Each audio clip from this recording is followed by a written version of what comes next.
Actually এই কাজগুলো করতে আমার ভীষণ ভালো লাগে। আর আমার ভালোবাসা যখন তোমাদেরও ভালোবাসা হয়ে যায়, তখন আমি যে কী খুশি হই তা তোমাদের বোঝাতে পারবো না।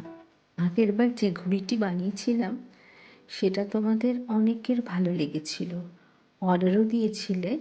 সেখানে আমি যেমন প্রকৃতির গাছপালা, পাখি এইসবগুলো তুলে ধরেছিলাম, সেরকম বাউল আর ছোট ছোট বল্লির বিভিন্ন ফিগার করেছি।